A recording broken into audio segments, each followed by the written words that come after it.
What's up, Bounce House School? Let's talk about truck leasing, the truck lease crash course. Come on over to my desk, or should I say our esteemed office manager's desk, Zoel. Renting trucks, leasing trucks, great option like I talk about in the book, but how do you keep your costs down and what do you look for? So I have a worksheet for you guys that I put in the workbook, and it is the, I can't turn this around, but the truck lease comparison worksheet. So on this worksheet, you want to look at the which company, the fees, the rate. There's a few fees that they're going to charge you that you have to watch out for.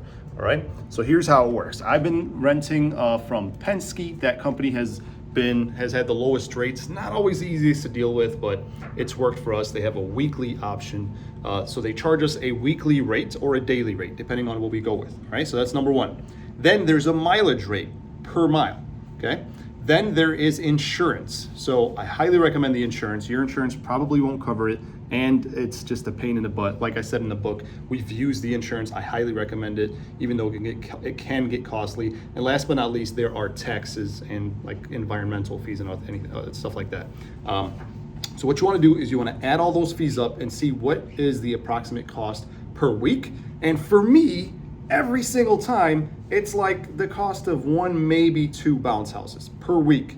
Now, in the wintertime, that's definitely not worth it. I'm not gonna, like, I barely get one or two a week in the wintertime. But in the summer, when you start to get 20, 30, 40 in one weekend, and you don't want to necessarily be tied to buy a truck and spend 30, 40, 50K on a truck, it's a great option to do that for one bounce house. So that's what we do. We have just the one truck and then we lease them. So use that worksheet, call around, get some quotes, and most importantly, if you end up dealing with a company or if you know of somebody in your area that uses a company, you can ask to match their rate. That's what I did. And actually, big hats off to one of my top competitors, the Fun Ones.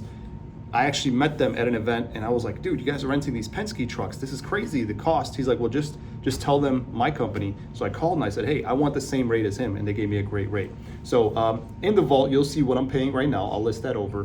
But you can go ahead and see what I'm paying for now. I keep track of this stuff. You do have to stay on it. They will try to change your rates, but compare those fees. And if it's the cost of like one rental and you're going to be using it to deliver 10 or 20 of them, for me, that's worth it. So that's what I do. Keep track of how much they're charging you. In fact, here I pulled up this is what it looks like. I think it's going to look maybe backwards for you guys, but this is what it looks like. This is one of them. They're charging $35 a day plus 15 cents a mile, plus $40 for insurance, plus $25 for another insurance, plus $2.50 for licensing recovery fee and a $5 environmental fee. It ends up being $117 for the day. I'm paying, like, some weeks altogether, I'll pay maybe $500 for the whole week.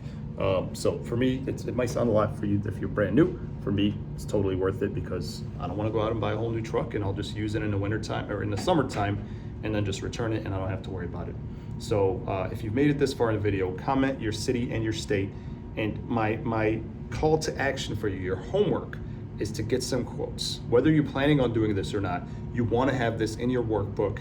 You want to have this written down so that if it comes down to it, and if you are stuck, and if you get a ton of bookings, which I hope you do, you don't want to have to turn down money because you don't have a vehicle.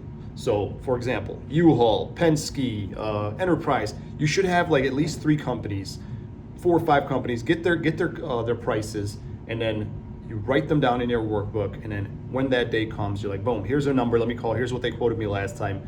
And you at least know what the approximate costs are.